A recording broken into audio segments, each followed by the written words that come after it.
ये लो भिखारी खा लो। भगवान तुम्हारा बड़ा करे भैया। अरे ये तो मेरे पापा की सी आवाज है। ये तो पापा ही है। ये किस भिखारी के संग बैठे? मालूम करता हूँ।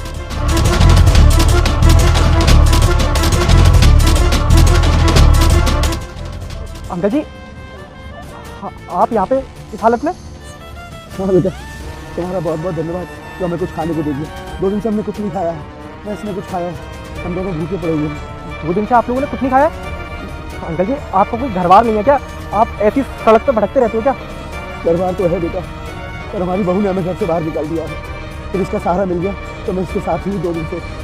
अंकल जी आप ये कैसी बातें कर रहे हो? आपकी बहू ने आपको घर से बाहर निकाल दिया, और आपकी बहू आपको घर से बाहर क्यों निकालेगी? और आपका बेटा भी तो होगा, उसने नहीं रोका? बेटा पुलिस की ड्यूटी में बाहर रहता है ज़्यादातर, और बहू मेरे को बहुत शोषण करती है, बहुत यातना देती है।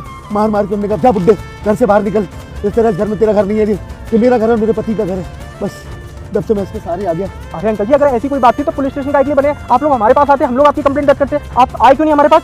बेटा पुलिस में जाने से अपने घर की बदनामी थी।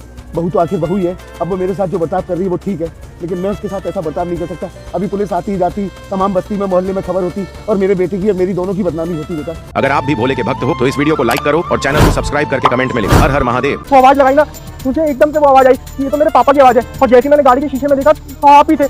पापा मैं इस दिव्या को ना छोड़ूंगा नहीं, इसने आपको घर से बाहर निकाला ना, मैंने सिर्फ और सिर्फ एक जिम्मेदारी दी थी इसको कि मेरे पापा का तो ढंग से ख्याल रखना है, और उसने क्या किया? आपको ये रोडों पे छोड़ दिया, भीख मंगा रही है आपसे। बेटा उससे कुछ मत कहना, वो मुझे और बहुत मारेगी और जाने कौन कौन से इल्जाम लगा देगी। उससे कुछ मत कहना बेटा, मैं यहीं पे ठीक हूँ, मुझे यहीं रहने दे बेटा। पापा मैं उससे कुछ कहूंगा नहीं, अब उसको ना अपनी जिंदगी से ही बाहर निकाल दूंगा। मेरी सबसे बड़ी गलती थी जो मैंने अपने पापा की जिम्मेदारी कल की आई हुई लड़की के हाथ में दे दी। सिर्फ 3 साल ही तो हुए हमारी शादी को, और 3 साल में उसने अपने रंग दिखाना चालू कर दिया। पापा अगर ऐसा कुछ हो भी रहा था तो आपको तो मेरा नंबर याद होगा ना, आप कहीं से फोन लेके मुझे फोन ही लगा देते। मैंने डर के मारे नहीं बताया, वो बहुत मारती है, इतना मारती है कि तुम देखोगे तो तुम्हारा दिल दहल जाएगा। पापा अब आप टेंशन मत लीजिए, आप मेरे साथ में घर चलिए, तो मैं देखता हूँ, छोड़ूंगा नहीं मैं इसे। चलिए आप। ठीक है बेटा।